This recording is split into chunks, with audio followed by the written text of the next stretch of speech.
सर्वसामान्यांच्या हक्काचा आवाज जागर जनस्थान।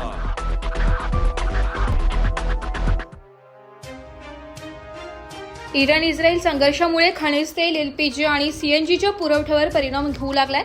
त्याचा झळा आता भारतातील विविध क्षेत्रांनाही बसू लागलाय। पाचोरा येथील हॉटेल व्यावसायिकांना गॅस उपलब्ध नसल्याने चुलीवर स्वयंपाक करण्याची वेळ आली आहे। इराण इस्रायल संघर्षाच्या परिस्थितीमुळे मागील काही दिवसांपासून गॅसच्या पुरवठ्यात तुटवडा निर्माण झालाय। गॅसच्या वाढत्या दरांबरोबरच पुरवठा कमी झाल्यामुळे शहरातील छोट्या खानावळी आणि हॉटेल व्यावसायिकांसमोर मोठे संकट उभे राहिले।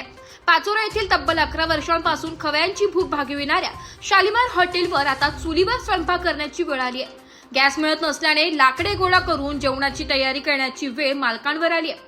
इराण इस्रायल संघर्षामुळे खनिज तेल, एलपीजी आणि सीएनजीच्या पुरवठ्यावर परिणाम होऊ लागलाय। त्याच्या झळा आता भारतातील विविध क्षेत्रांनाही बसू लागल्या।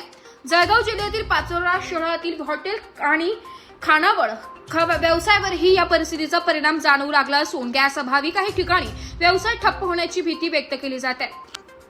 गॅसच्या वाढत्या किमती आणि अपुऱ्या पुरवठ्यामुळे हॉटेल चालवणे कठीण झाले असल्याचं हॉटेल शालिमारचे मालक अमजद पठाण यांनी सांगितले। आमच्या हॉटेलमध्ये दररोज 100 ते 110 प्रकारचे पदार्थ तयार केले जात होते, मात्र गॅसचा तुटवडा सुरू झाल्यापासून केवळ 4 ते 5 पदार्थांवर मर्यादित आणावी लागत आहे। आज दुपारपर्यंत आमच्याकडे गॅस संपणार आहे, त्यामुळे रात्रीच्या जेवणासाठी चुलीवर स्वयंपाक करण्याची तयारी केली आहे। गॅस उपलब्ध नसल्याने त्यांनी लाकडे गोळा करून ठेवली आहेत। लाकडे सहज मिळत नाही, त्यामुळे सगळीकडे शोधून ती जमा केली जाते। पण किती दिवस असे करावे लागणार हा प्रश्न पडलाय, अशी खंत त्यांनी व्यक्त केली आहे। मात्र गॅस तुटवडा कायम राहिला तर अनेक लहान हॉटेल्स आणि खानावळी बंद पडण्याची शक्यता त्यांनी व्यक्त केली आहे। कोरोनाच्या लॉकडाऊनच्या काळातही एवढ्या अडचणी जाणवल्या नव्हत्या। सरकारने लवकरात लवकर गॅस पुरवठ्याबाबत उपाययोजना कराव्यात, अन्यथा अनेकांना उपाशी राहण्याची वेळ येईल, अशी मागणी त्यांनी केली आहे। मी अमजद पठाण, पाचोरा येथील हॉटेल शालिमारचा संचालक। मी मागील 11 ते 12 वर्षापासून या हॉटेल व्यवसायात आहे व हॉटेल व्यवसाय चालवत आहे। मागील 11 ते 12 वर्षापासून अशी परिस्थिती कधीच उद्भवली नाही, जी आज युद्धजन्य परिस्थितीमुळे उद्भवलेली आहे। मागे कोरोना काळात संकट आलं, पण तेही संकट इतकं काही भयावह व भयानक नव्हता। पण आज अशी परिस्थिती आलेली आहे की 11 वर्षापासून शालिमार हॉटेल व कोणत्याही हॉटेल व्यवसायात गॅस मुबलक प्रमाणे मिळत होता व मिळाल्यामुळे सर्व कामकाज सुरळीतपणे चालत होते।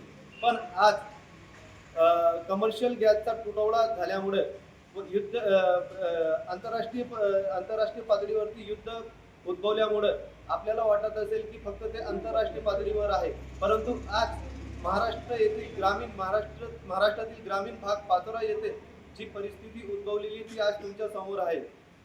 मी कधीही चुलीवर जेवण बनवलं, हॉटेल चालवली नव्हती व जेवण बनवलं नव्हतं, पण आज अशी परिस्थिती झाली आहे की अक्षरशः चुलीवर जेवण बनवावं लागत आहे।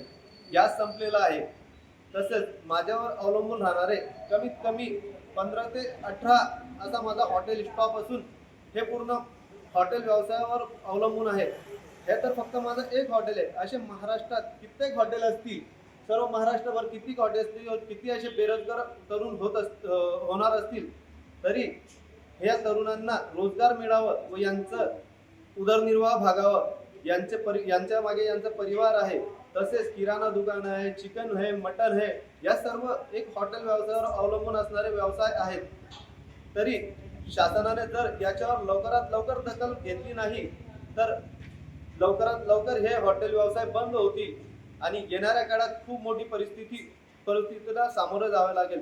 तसेच हे जे माझे स्टॉप आहे यांनाही मला घरी पाठवावं लागेल, कारण की हॉटेलच जर चालणार नाही, गॅसच मिळणार नाही तर हॉटेल चालणार कुठून? हॉटेल चालणार नाही तर मी इतक्या लोकांचा पोट भरणं करणार कसं? यांना पगारी देणार कुठून? यांचं मेंटेनन्स कुठून करणार? हॉटेलचं मेंटेनन्स कुठून करणार? लाईट बिल कुठून भरणार?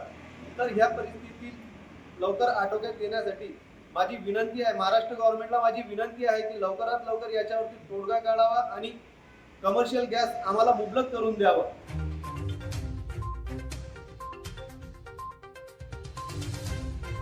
जागर जनस्थानसाठी प्रतिनिधी फराज अहमद, जळगाव।